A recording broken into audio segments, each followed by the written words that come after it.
Hello, this is video lecture number 35. This is Class, Culture, and the Second Party System. We have three sections that we are covering today. The first is the Whig Worldview, and then Labor Politics and the Depression of 1837 to 43, and then lastly, Tippecanoe and Tyler II. Now, Jackson's high-handed wielding of the powers of the presidency, as much as his actual policies, horrified many Americans, notably those who advocated Clay's American system. These opponents of King Andrew coalesced into an opposition political party calling themselves Whigs, after the 18th century British opponents of royal prerogative. Whigs believed that government could best foster liberty not by attacking special privilege, but by encouraging economic development, which, like the proverbial rising tide, would lift the boats of even the humblest of Americans. They also believed that government had a critical role to play in helping foster virtue. They were among the leading advocates of expanded public education and the use of government institutions, such as penitentiaries, to reform criminals. Whigs especially attracted support from New Englanders and evangelicals who believed that the state needed to foster Christian morality, thereby offending Catholics who flocked to the Democrats. Meanwhile, by the 1830s, the progress of industrialization and urbanization had begun to generate a large laboring class in the United States. As household production was increasingly replaced by merchant organized outwork and by factories, more and more Americans found themselves faced with the prospect of being permanent employees. Workers found this development disturbing, for it began to appear that Americans had thrown off rule by aristocracy of birth only to replace it with an aristocracy of wealth.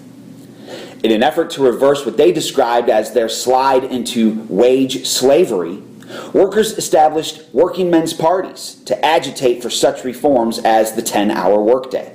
By the mid-1830s, many of these parties had allied with the Democrats. The devastating Depression following the financial panic of 1837 sent the early labor movement into reverse. Because it occurred on the Democrats' watch, and because of the policies of Jackson and his successor, Martin Van Buren, could be blamed for it, the Whigs were provided a golden opportunity to gain power. Even though the party appealed chiefly to evangelicals and commercial interests, from the outset, Whig politicians were eager to participate in the rough and tumble of mass politics, competing with the Democrats for the working man's vote.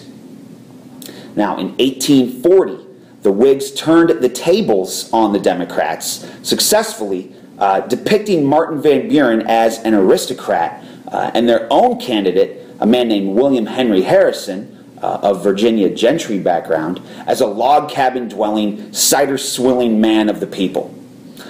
With two parties now contending to be the people's choice, mass party politics had arrived. So let's have a closer look at this then, class, culture, and the second party system, with our first section, the Whig Worldview. The rise of democracy in Jackson's tumultuous presidency sparked the creation in the mid-1830s of a second national party called the Whigs. Although a heterogeneous group initially, the Whigs gradually elaborated a distinct vision, a political world dominated by men of ability and wealth, chosen by talent, not birth. Whigs appealed to evangelical Protestants and upwardly mobile groups.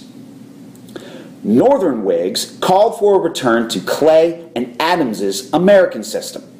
Southern Whigs advocated economic development but did not support high tariffs and social mobility. Many Whig voters were anti-Masons, members of a powerful but short-lived political movement of the 1820s. In the election of 1836, the Whigs faced Martin Van Buren. Van Buren emphasized his opposition to the American system and his support for individual rights, and this continued Andrew Jackson's policies.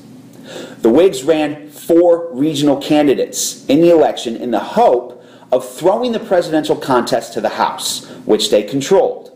But the plan failed, and Martin Van Buren won. Okay, on to the next section then, labor politics and the Depression of 1837 to 43.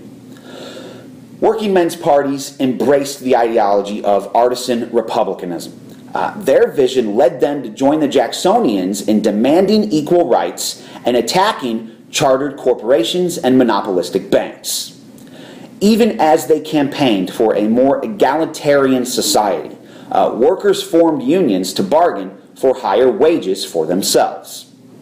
At this juncture, the Panic of 1837 threw the American economy into disarray. The panic began when the Bank of England sharply curtailed the flow of money and credit to the United States. To pay their foreign loans and commercial debts, Americans had to withdraw specie from domestic banks. Lacking adequate specie and without a national bank to turn to, domestic banks suspended all payments in specie. By 1839, the American economy fell then into a deep depression. Canal construction fell by 90%, prices dropped nearly 50%, and unemployment rose up to 20% in some areas. The Depression devastated the labor movement by depleting the membership of unions and also by destroying their bargaining power. Some state courts also issued injunctions, orders that prohibited workers from picketing or striking. By 1843, most unions had disappeared. Now, during the Depression, the Supreme Court case Commonwealth versus Hunt upheld the rights of workers to form unions and enforced a closed shop. And Martin Van Buren himself established the 10-hour workday for federal employees. Okay, on to our last section then, which is Tippecanoe and Tyler II. The Whigs blamed Jackson's policies for the Panic of 1837, and as Van Buren had just entered office, the public turned its anger on him because he did nothing to stop the downturn.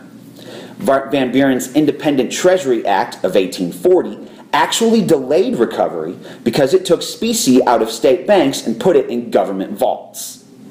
In 1840, the Whigs nominated William Henry Harrison, victor of the Battle of Tippecanoe, for president, and a man named John Tyler for vice president. Harrison had little political experience, but the Whigs wanted someone who would rubber stamp their programs for protective tariffs and a national bank. This goes back to the American system. The contest, which was called the Great Log Cabin Campaign, was the first time 2 well-organized parties competed for the loyalties of a mass electorate, using organized public events to draw in voters.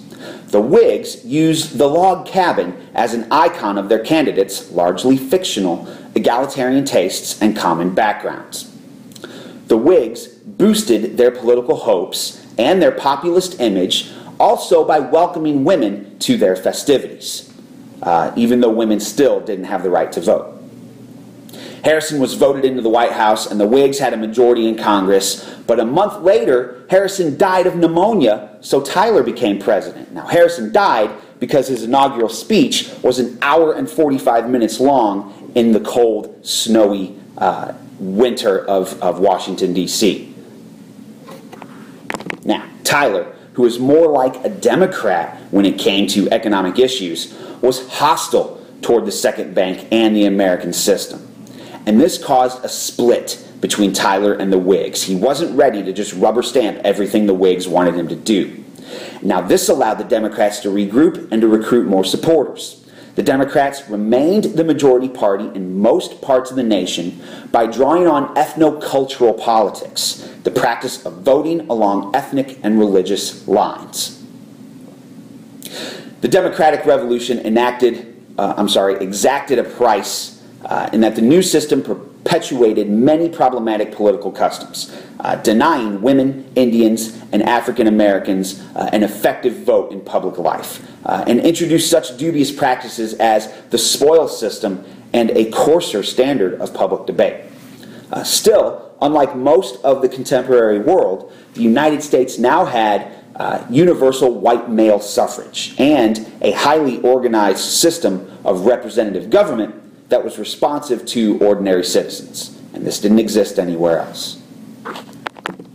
And this does conclude video lecture number 35. Please address the review questions at the bottom of the screen and continue with your work.